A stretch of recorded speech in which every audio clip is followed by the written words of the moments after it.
Well, number one would be to use the bully pulpit to get parents more involved in their kids' education. And that includes reading to them when they're little, staying involved in their education, not only in elementary school, but in middle school and high school as well.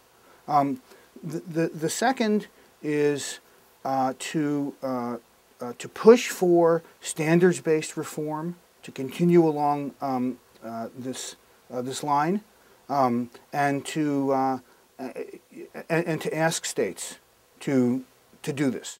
I think a third thing for the president to do is to, again, use the bully pulpit. And I say that because, you know, the federal government has very little to do with education.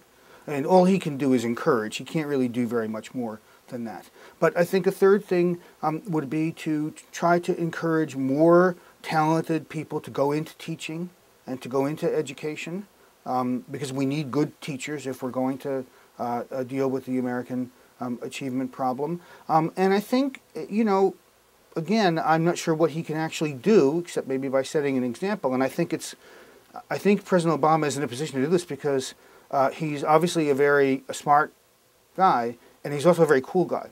And I think that to the extent that we want to get kids to see that you can be both, that maybe we can build on his reputation and his persona to encourage that. So those are the main things that I would suggest.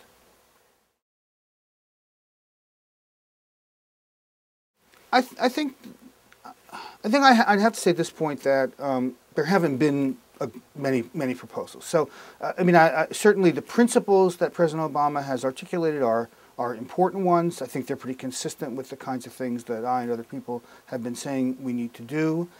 He certainly understands the importance of education to the American economy. He, in his controversial speech to those school children, talked about the importance of doing well in school, of staying in school, in other words, of being engaged in school. That's all good. I think that education really has not been a priority of the administration so far because it's been understandably concerned with the economy, with health care, with the wars in Iraq and Afghanistan. So I guess I'd like to wait and see what actually develops before before we start talking about whether the policies are good or not.